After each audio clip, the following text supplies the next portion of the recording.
নমস্কার। বিষ্ণুপুর ভ্রমণের এটা দ্বিতীয় পার্ট। প্রথম পার্টটা আগেই পাঠানো আছে। এই যে মন্দিরটি দেখছেন, এটা সামুরাই মন্দির, পঞ্চচূড়া বিশিষ্ট। এই মন্দিরের কারুকার্য অপূর্ব। এই মন্দিরের ইতিহাস সম্পর্কে যেটুকু জানা যায়, 1643 খ্রিস্টাব্দে মল্লরাজ রঘুনাথ সিংহ এই মন্দির প্রতিষ্ঠা করেন। এটি 5টি শিখর বিশিষ্ট থাকার জন্য একে পঞ্চচূড়া বলা হয়ে থাকে। এই মন্দিরের টেরাকোটার রামায়ণ, মহাভারত ও কৃষ্ণলীলার বিভিন্ন দৃশ্য দেখানো আছে। আমি আপনাদের পুরো মন্দিরটি ঘুরিয়ে দেখাচ্ছি, দেখতে থাকুন। আর সাথে সাথে আমার এই চ্যানেলটি ডিলাইট ট্রাভেলস ব্লগ, এই চ্যানেলটিকে সাবস্ক্রাইব করে দিন, পাশের বেল আইকনটি পুশ করে দিন, যাতে পরবর্তীকালে খুব সহজেই এই দর্শনীয় স্থানগুলি দেখতে পাবেন।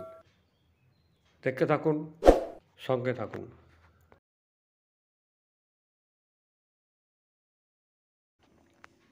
এবারে বলি, এই বিষ্ণুপুর ভ্রমণে আপনারা আসবেন কিভাবে। এই বিষ্ণুপুরে আসতে গেলে আপনারা বাঁকুড়া স্টেশনে নেমে ওখান থেকে বাসে আসতে পারেন। বাঁকুড়া বিষ্ণুপুর বাস আছে, বিষ্ণুপুর বাস স্ট্যান্ডে নামিয়ে দেবে। অথবা যারা গাড়ি রিজার্ভ করে আসতে চান, তারাও বিষ্ণুপুর বাস স্ট্যান্ডে আসতে পারেন। এই বিষ্ণুপুর বাস স্ট্যান্ড থেকেই আপনারা টোটো রিজার্ভ করে নেবেন। এই টোটো আপনাদের 25টি মন্দির ঘুরিয়ে দেখাবে। ভাড়া নেবে 300 টাকা। 3 ঘন্টার সময় আপনাদের ঘুরিয়ে সব দেখিয়ে দেবে। আবার যারা এটি দেখছেন, বিষ্ণুপুরের ঐতিহ্যবাহী দোলমাদল কামান, এই কামান দেখতে বহু বিদেশি পর্যটকরা এখানে এসে থাকেন। এবং আগে যে বিষ্ণুপুরে কামানের ব্যবহার হতো, তারই এই প্রত্যক্ষ প্রমাণ। এই কামানটি দৈর্ঘ্যে 12.5 ফুট এবং মুখের সামনেটা 1 ফুট। এই কামানের প্রচলন তখনকার দিনের কিভাবে হতো, আমার গাইড আপনাকে বলবে, দেখতে থাকুন। আচ্ছা, এই দোলমাদল কামানের একটা ইতিহাস আমি আগে শুনেছি, একটু জেনে থাকলে বলো তো কী আছে। এই দোলমাদল কামানটা হচ্ছে শ্রীকৃষ্ণ যখন বর্গীরা বিষ্ণুপুরে হামলা করেছিল, তখন শ্রীকৃষ্ণ এরকম, এটা হচ্ছে মাদল, আরেকটা আছে ওটা লালবাঁধের মধ্যে আছে, দু কাঁধে নিয়ে বর্গীদের সাথে যুদ্ধটা রুখেছিল। তখন বর্গীরা এসে হামলা করছিল রাজদরবারে, ওই জন্য শ্রীকৃষ্ণ এটা দিয়ে ওদেরকে আটকিয়েছিল। ঠিক আছে, ধন্যবাদ।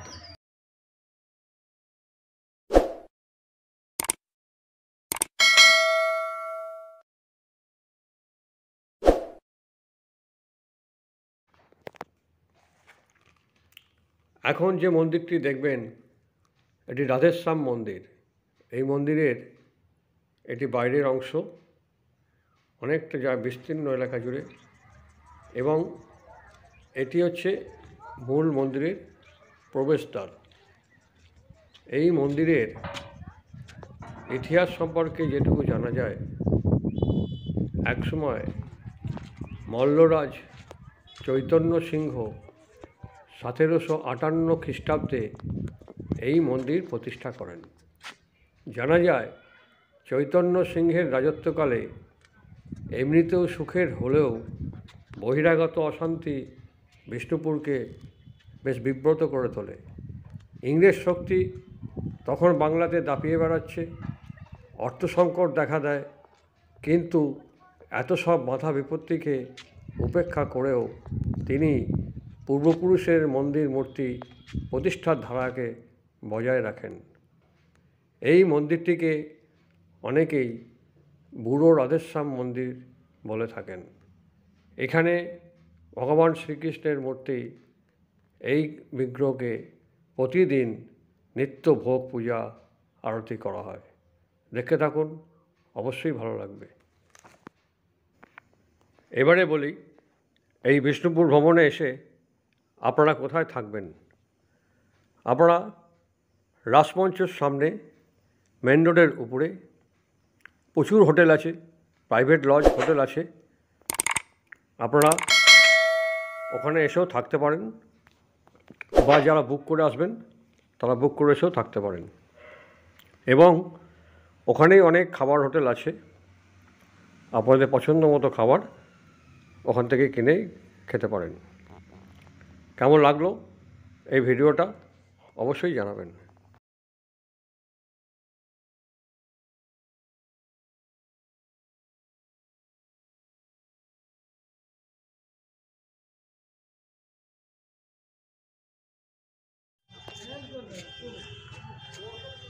এই মন্দিরের টেরাকোটার কাজ বিভিন্ন দেবদেবীর মূর্তি দিয়ে তৈরি।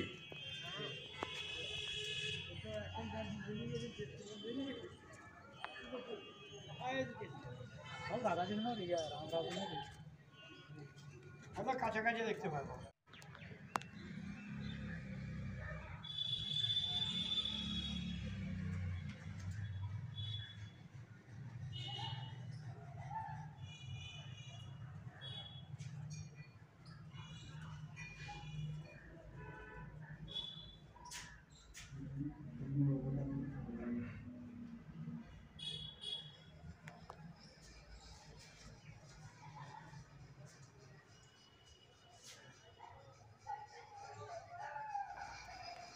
এবার যারা কামারপুকুর জয়রামবাটি থেকে আসবেন, কামারপুকুর মোড় থেকে সুপারফাস্ট এক্সপ্রেস বাস আপনারা পেয়ে যাবেন।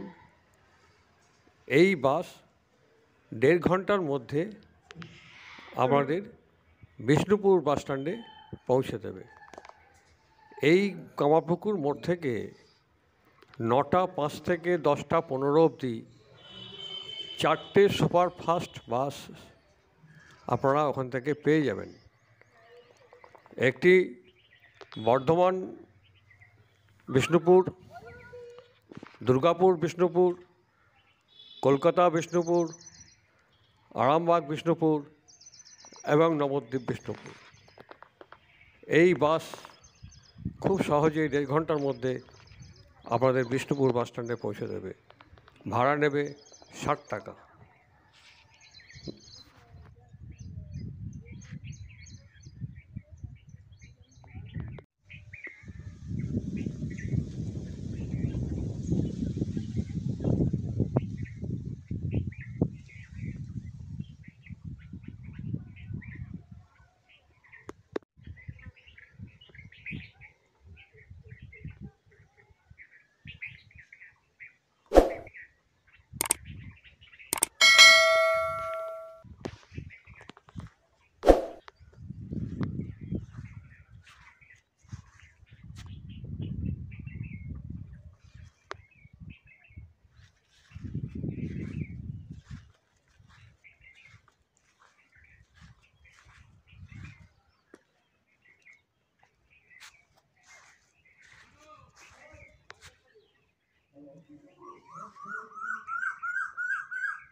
এটি দেখছেন কালাচাঁদ মন্দির। এই মন্দির 1656 খ্রিস্টাব্দে মহারাজ রঘুনাথ সিংহ এই মন্দির প্রতিষ্ঠা করেন এবং এটি মকরা একচালা বিশিষ্ট ছাদের মন্দির।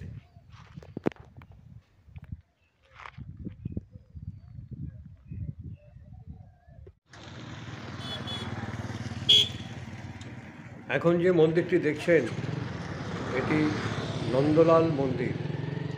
এটি মকরা এক শিখর পাথর বিশিষ্ট এই মন্দির।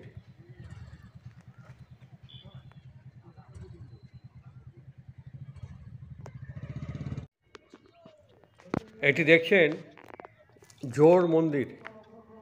এখানে 3টি মন্দির আছে, পরপর 3টি মন্দির দেখতে পাবেন আপনারা। এই মন্দিরের ইতিহাস সম্পর্কে যেটুকু জানা যায়, 1726 খ্রিস্টাব্দে মল্লরাজ গোপাল সিংহ এই মন্দির প্রতিষ্ঠা করেন।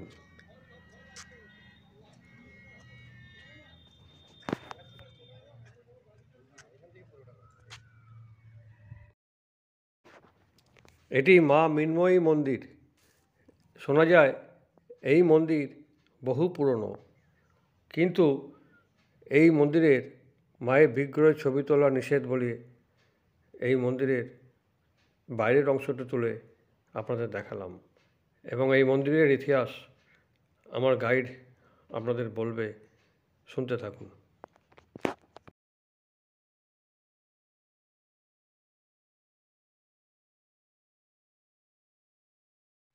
এই মৃন্ময়ী মাতা মন্দির সম্পর্কে যদি একটু জানো একটু বলো তো।